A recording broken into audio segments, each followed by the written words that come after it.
Welcome to News Mongolia, where we bring you the latest stories and updates from across the nation and beyond. I'm Batsirin Namshir. On the News Mongolia today, the state visit of President Thongloun Sisoulith of the Lao People's Democratic Republic has concluded. A study on the distribution of harmful insects is currently underway in Urhangai province. The Asian Road Cycling Championships concluded in Kazakhstan.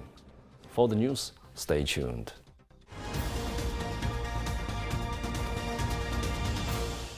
President Thongloun Sisoulith of the Lao People's Democratic Republic, accompanied by his wife Nelly Sisoulith, visited Mongolia on the invitation of President Khurelsukh Ukhna.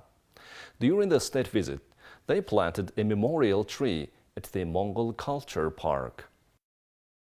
Both presidents acknowledged the vulnerability of landlocked countries like Mongolia and the Lao People's Democratic Republic to climate change. They emphasized the importance of each nation's involvement in addressing global challenges such as desertification and environmental degradation. Both countries pledged to continue their contributions in this regard. Mongolia actively participates in multilateral cooperation in the Asia-Pacific region and sees Laos as a key partner in South Asia.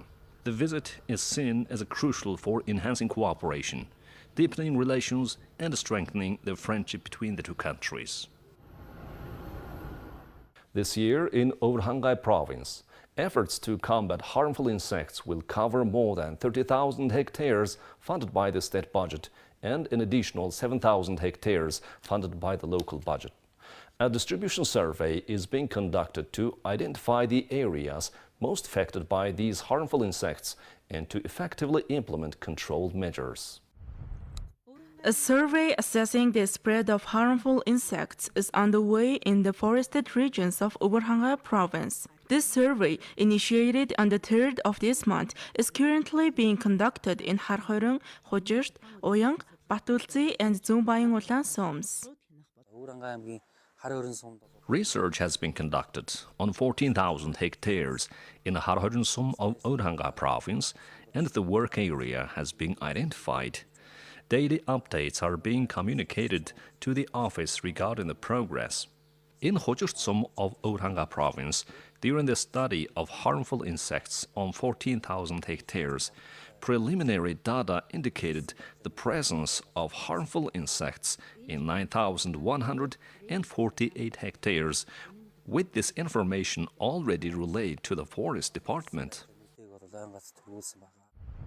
The Earth Ranger software is being utilized for this year's survey, facilitating real-time monitoring by the Forest Department. This allows for immediate transmission of daily survey updates. For instance, studies conducted in Harhorung and Hojurt Soms have identified the spread of the cinnabar moth and the Siberian silk moth. Over the past 3 years, harmful insects like the cinnabar moth and Siberian silk moth have notably expanded their range. In response, the local government intends to eradicate the moths in an area of 7,000 hectares using local budget funds, while an additional 30,000 hectares will be addressed through the state budget allocations. A comprehensive survey of the targeted examination zones is presently in progress.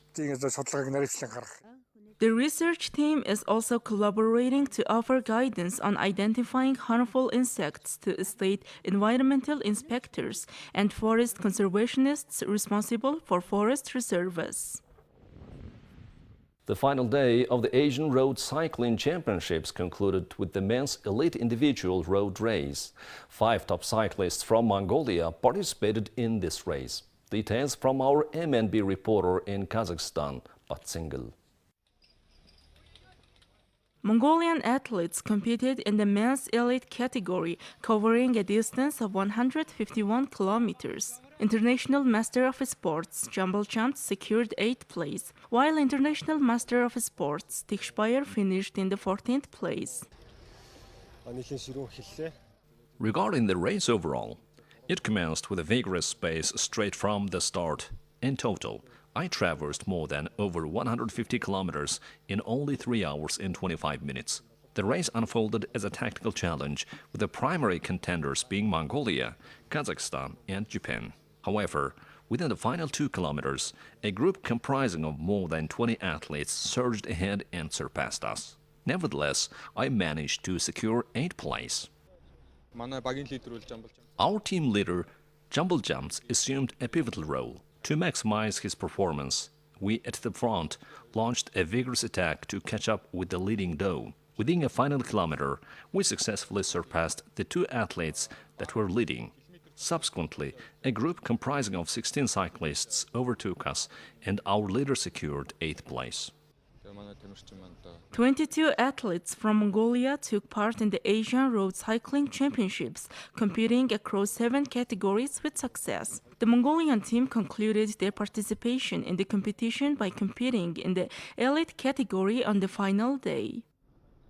You're watching News Mongolia. Now let's take a look at Mongolia's current affairs.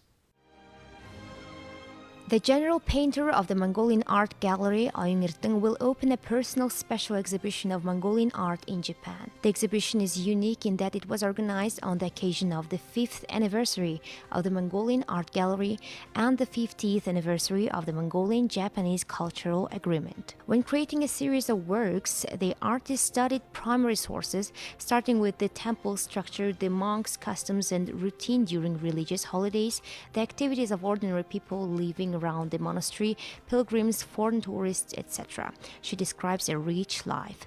Moreover, by bringing together the wonderful, tangible and intangible heritage of history and culture, it will become a work of art that fully reflects a part of Mongolia's history. The Mongolian art exhibition will open on the 25th of this month at the Azamino Art Gallery in Yokohama, Japan. The general organizer of the exhibition is the Mongolian Art Gallery, with the support of the Japan Art Association and the Mongolian Embassy in Japan. The exhibition will be available to viewers until July 1st.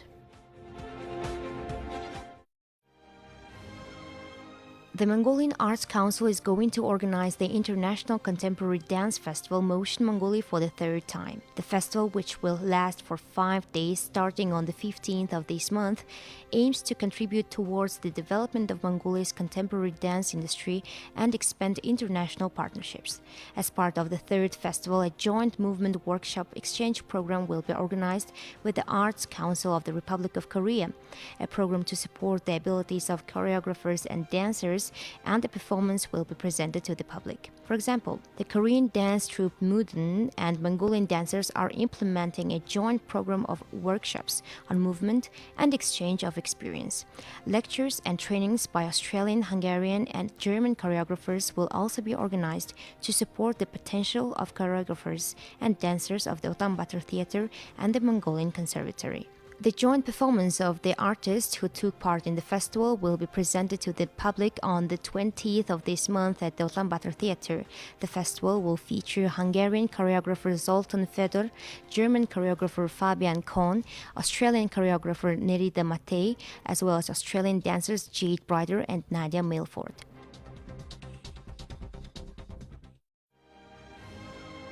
Arunstag and Holang rose to 30 and 70 places respectively in the updated rankings of the best players in the world compiled by the International Basketball Federation. According to the new rankings, our team takes 19th place. However, the ratings of our athletes who won the Ulaanbaatar Grand Prix, which took place in our country a few days ago, have risen sharply. National team player Arunstag took 54th place, while previously she was ranked 84th, a move of 30 places. But the captain of the Mongolian national team, Holang, did even better as she moved from 125th to 55th place. In other words, she improved her ranking by 70 places. Midfielder Indra did not participate in competitions due to an injury after the Olympics, which affected her ranking, and she dropped to 111th place. Previously, she was ranked 79th. Also, Tsering rating rose by 5 places to 189. Canada's Catherine Plouffe tops the women's rankings, followed by her sister Michelle Plouffe and compatriot Paige Crozon in third. The top 10 included 3 athletes from the USA, 2 from Azerbaijan, and 1 athlete each from China and Germany. Now let's take a look at the currency exchange rates provided by Mongol Bank.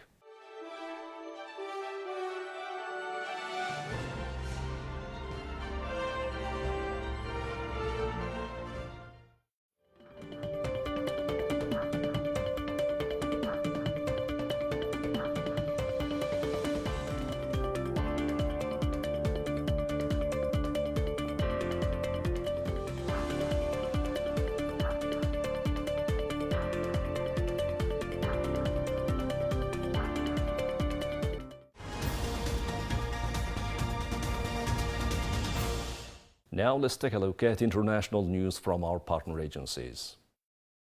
Russia says it strikes Ukrainian military airfield. Ukraine claims repels multiple Russian offensives. Russia said on Wednesday that its forces conducted strikes on various Ukrainian targets, including a military airfield, while Ukraine claimed on the same day that its troops repelled multiple Russian offensives in the direction of Pokrovsk in eastern Ukraine over the past 24 hours. The Russian Ministry of Defense reported that Russian forces gained an advantage in battles across various directions in the past day. They launched multiple attacks on Ukrainian targets, including a military airfield, a field ammunition depot, a base where foreign mercenaries were stationed, and a military area for deploying unmanned surface vehicles, USVs. Additionally, Russian forces intercepted multiple Ukrainian missiles, rockets, and drones. On the same day, the General Staff of the Ukrainian Armed Forces announced that Ukrainian forces sustained engagements in dozens of battles with Russian troops in Pokrovsk and other directions, successfully repelling multiple Russian attacks. Despite the ongoing offensive by Russia against the border town of Vovchansk in the Kharkov region in northeastern Ukraine, Ukraine said that it currently had the situation under control. Furthermore, the Russian Ministry of Defense released footage on Tuesday showing the destruction of a Ukrainian Su-25 warplane by one of its Lancet drones. The air attack was captured by a Russian high-altitude unmanned reconnaissance aircraft. The Russian side did not provide the exact time of the attack. On the same day, Ukraine officially presented its unmanned systems forces in the capital city Kyiv 4 months after President Vladimir Zelensky issued a decree ordering the establishment of a separate branch of the armed forces dedicated to enhancing drone operations. This new military division will also focus on the development and production of USVs. The UN Human Rights Chief says North Korea is increasing its repression of human rights and people are becoming more desperate and reportedly striving in parts of the country as the economic situation worsens. The DPRK is a country. Volker Türk spoke Wednesday at the UN Security Council, calling for the country to flip their orthodoxies and overcome its isolationist mindset. Today, the Democratic People's Republic of Korea is a country sealed off from the world, a stifling, claustrophobic environment where life is a daily struggle devoid of hope, he said. From border closures to oppressive freedom of opinion laws, forced labor, and inadequate access to healthcare and food, people are hurting. Human rights in all their dimensions offer a solution and a way forward, he urged. The brutal reality, though, for the population at large remains one of strengthened border controls. It is now almost impossible for people to leave unless they have the permission of the government. Extremely few people secure this. But leaving your own country is not a crime. On the contrary, it is a human right recognized by international law. UN Special Rapporteur on the situation in the Democratic People's Republic of Korea, Elizabeth Salmon, said the North Korean people are facing probably the worst humanitarian crisis since the disastrous famine in the late 1990s. The human rights situation in the Democratic People's Republic of Korea is a serious and urgent concern. I call on the member states to pay attention to the people in the Democratic People's Republic of Korea who are striving to survive as we speak. We need to act. Those who are responsible for human rights violations must be held accountable, she said. A group of winemakers near the front lines of the war in Ukraine are getting help from Napa Valley, California. 6 Ukrainian winemakers from the Mykolaiv region near the Black Sea visited Grich Hills Estate Winery to learn the latest and regenerative farming. Some of the winemakers' vineyards have been bombed by Russia during the ongoing war. Others have had mine dropped on their vineyards. So far, no one has been hurt at the wineries, but it's damaged their land and caused stress and anxiety. Despite fears for their safety, the Ukrainians said their wineries are still operating, even as Russian forces are currently located just a few kilometers away. They're hoping the lessons they learned in Napa could help their war-torn land recover. The founders of Greenwich Hills are originally from Croatia and assisted that country recover from the war by helping to remove mines there in 90s. The pioneers of organic winemaking said their history made them feel especially close to the Ukrainian cause and wanted to help. Organizers of the Napa trip say consumers can help by purchasing Ukrainian wines in stores or online. China's Premier Li Qiang and New Zealand's Prime Minister Christopher Luxon witnessed the signing of various agreements on Thursday. China's number 2 official Li is on a rare visit to China's closest partner among Western democracies, where a celebration of trade links is expected to vie with concerns about South Pacific security on Wellington's agenda. Li is the first Chinese premier to visit New Zealand since the 2017 visit by Li Keqiang. We will also visit Australia and Malaysia, China's foreign ministry said this week. Luxon is expected to salute trade links with China in public statements this week. China is the South Pacific nation's largest trading partner with two-way trade worth $22 billion. They signed a bilateral free trade agreement in 2008, China's first with an Organization for Cooperation and Development nation, and the visit marks the 10th anniversary of a pledge to bolster ties signed in 2014 when China's President Xi Jinping last visited Wellington. An estimated 15,000 people lined the banks of the River Main on Wednesday as Frankfurt celebrated the start of Euro 2024 with a football-themed light and laser show. The 30-minute extravaganza was beamed from the Flauberbrück Bridge in the city center, with the skyscrapers of Germany's financial district providing the backdrop. Frankfurt is Germany's 5th largest city and will host 4 group stage games and one last 16 clash in Euro 2024, which starts in Munich on Friday. The first game hosted at the Frankfurt Arena will see Belgium face Slovakia on Monday, 17th June. The 48,000 capacity stadium will then see Denmark play England, Switzerland go up against Germany, as well as Slovakia take on Romania before the final match on July 1st, which will be a knockout tie in the last 16. Well, that's all for today. Thank you for staying with us. We'll see you next week with more news and updates. Have a nice weekend. Goodbye.